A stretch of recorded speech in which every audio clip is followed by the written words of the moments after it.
इतिहास में एक और घटना जो बहुत लंबे समय के बाद होने जा रही है वो दरअसल ये है कि अमेरिका और ईरान एक मंच पर होंगे बातचीत करने के लिए, जबकि लगातार अमेरिका की तरफ से दी जा रही धमकियों से खामेनेई का सिंहासन थर्राया हुआ है। इस तरह की खबरें सामने आती रही। नमस्कार, मैं हूं आशीष त्रिपाठी आपके साथ और मेरे साथ हैं मेरे सहयोगी आनंद प्रजापति। आनंद, बहुत सारे मसलों पर अंतर्राष्ट्रीय स्तर पर अमेरिका का हस्तक्षेप हम देख रहे हैं और स्टीव विटकॉफ जो लगातार अंतर्राष्ट्रीय स्तर पर बातचीत कर रहे हैं, रूस यूक्रेन युद्ध को भी शांत कराने के लिए ट्रंप ने उन्हें भेजा हुआ है। लेकिन ईरान के लिए क्या संदेश है विटकॉफ के माध्यम से ट्रंप का?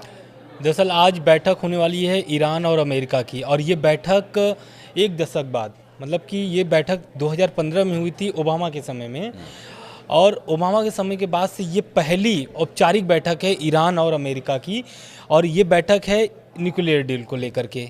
बैठक हो रहा है ओमान में, ओमान इसकी मध्यस्थता कर रहा है और सब जानते हैं ओमान और ईरान की संबंध कैसे हैं। बहुत मीठे संबंध हैं उनके में, बहुत अच्छे संबंध है।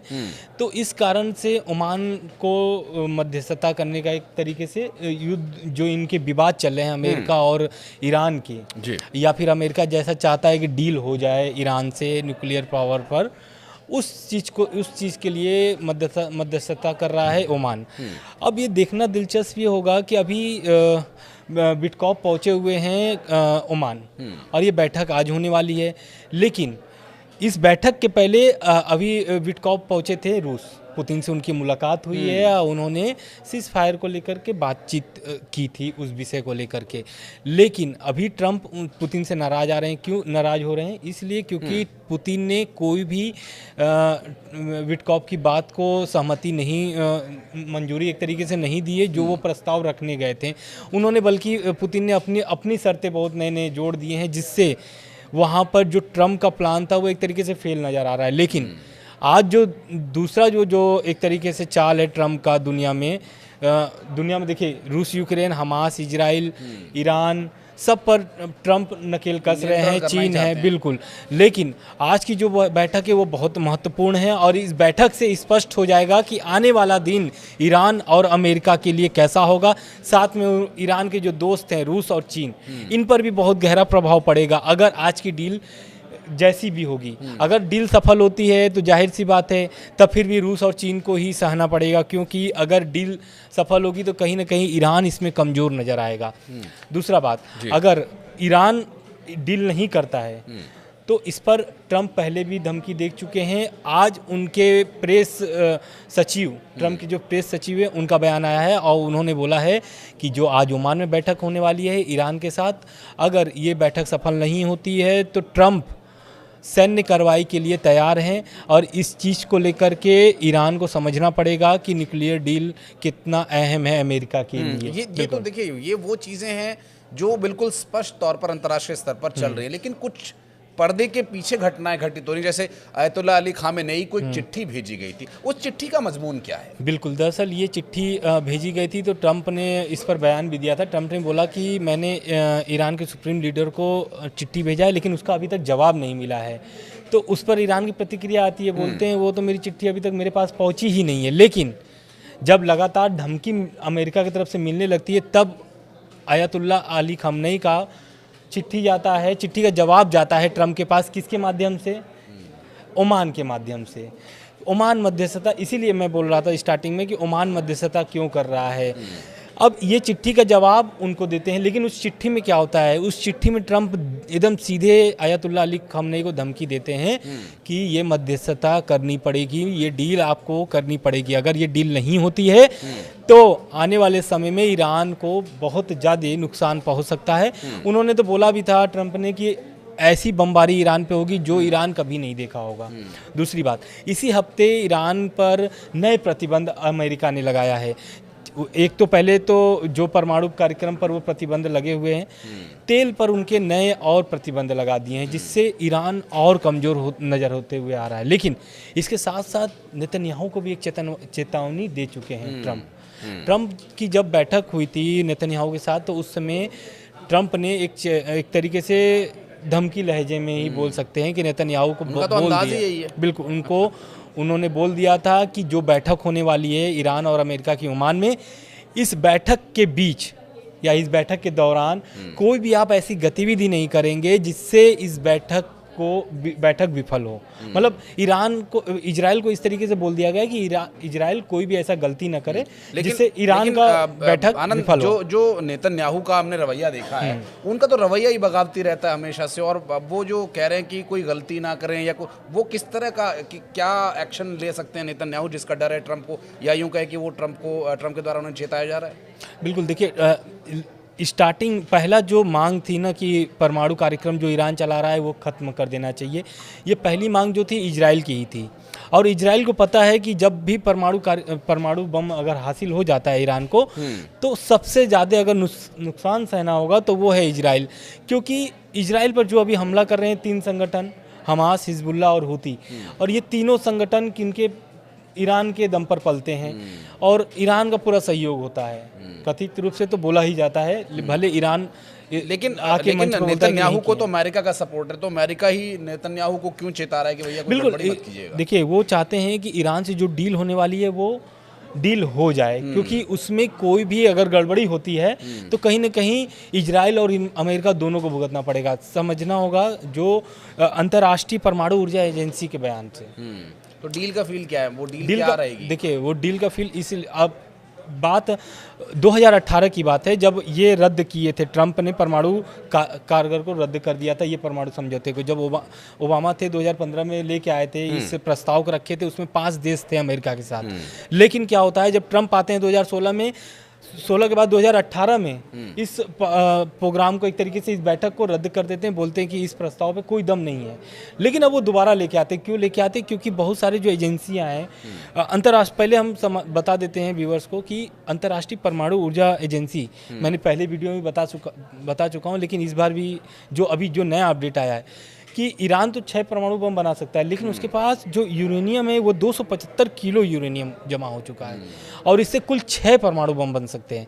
तो ये चीज़ को देखते हुए ट्रंप अपना एक नया मतलब प्रस्ताव लाते हैं डील के लिए, ईरान से डील करने के लिए, कि ईरान परमाणु बम न बना सके।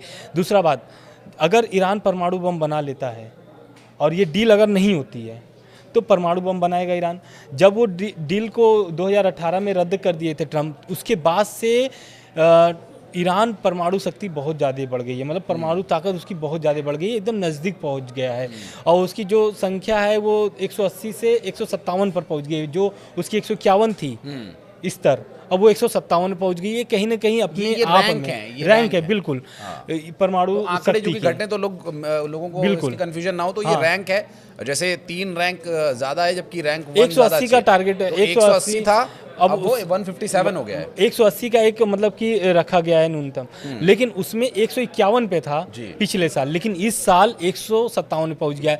तो ये कहीं ना कहीं ये दिखाता है कि ईरान परमाणु बम के कितना करीब बनाने के बहुत नजदीक पहुंच चुका है। जो सारी जो लड़ाई है या जो सारा अभी तक का कुल जमा है वो न्यूक्लियर पावर को लेकर। बिल्कुल ईरान चाहता है कि वो पावर सेंटर में रहे, जबकि ईरान ये चाहता है कि उसके पास न्यूक्लियर बॉम्ब हो। अमेरिका ये चाहता है कि वो पावर सेंटर में रहे। लेकिन दोनों ही परिस्थितियों में डील बहुत इंपॉर्टेंट हो जाती है। इन केस डील नहीं होती है या न्यूक्लियर पावर, जो देखिए जितने भी देशों ने ठाना है न्यूक्लियर पावर बनने के लिए, ईरान ने जब तक प्रयास किए हैं उसमें कोई दो राय नहीं है कि बहुत जल्द वो बन भी जाएगा।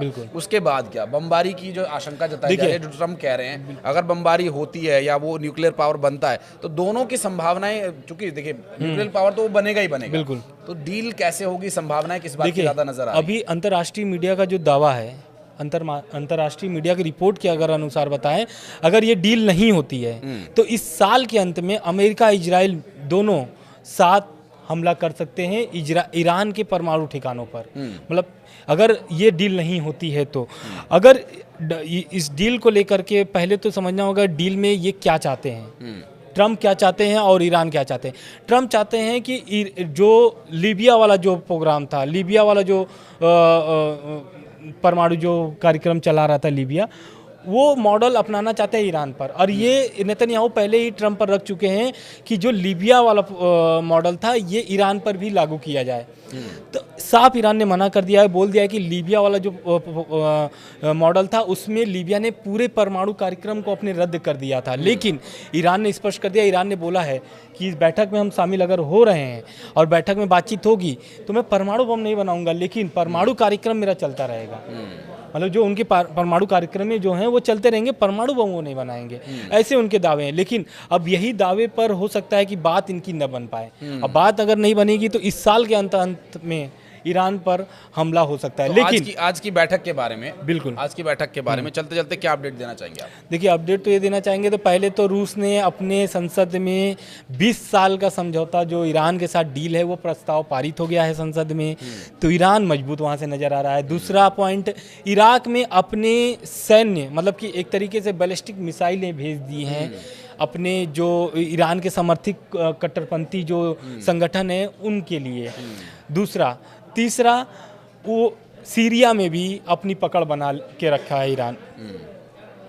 अगर मिडिल ईस्ट में अमेरिका का पकड़ सबसे अधिक है तो इजराइल के बाद है अफगानिस्तान, जो है बगराम एयरबेस। बगराम एयरबेस 4 साल पहले अमेरिका छोड़ चुका था, लेकिन अब वो वापस लौटा है पिछले हफ्ते। ऐसा दावा किया जा रहा है कि C-17 एयरबेस जो है वो वहाँ पर लैंड किया है, बगराम एयरबेस पर। और इस एयरबेस पर लैंड करने के बाद, C-17 लैंड करने के बाद मतलब ईरान में एक तरीके से अलग खलबली मच गई है। क्यों? क्योंकि ईरान और अफगानिस्तान का बॉर्डर सटा हुआ है। तो कहीं ना कहीं अगर पहले भी ईरान ने चेतावनी दे चुकी है, 6 देशों को, मुस्लिम देशों को चेतावनी दे चुका है ईरान। बोला है कि अगर बहरीन कतर है और UAE है, ओमान है, ये ओमान नहीं है, इन सभी जितने भी मिडिल ईस्ट में 6 देशों को उसने दिया है, वहाँ सभी जगहों पर सैन्य ठिकाने हैं अमेरिका का। तो ऐसी खबरें भी निकल के आई थी कि अगर ईरान पर हमला होगा अमेरिका की तरफ से तो वो इन्हीं सैन्य ठिकानों से हमला होगा। इस खबर के बाद अफगानिस्तान पर पकड़ अपना मजबूत करने के लिए C-17 वहाँ पर लैंड किया है अमेरिका का। तो कहीं ना कहीं दोनों देश एक तरीके से अपनी चाल चल रहे हैं कि कोई किसी को कमज़ोर ना समझे।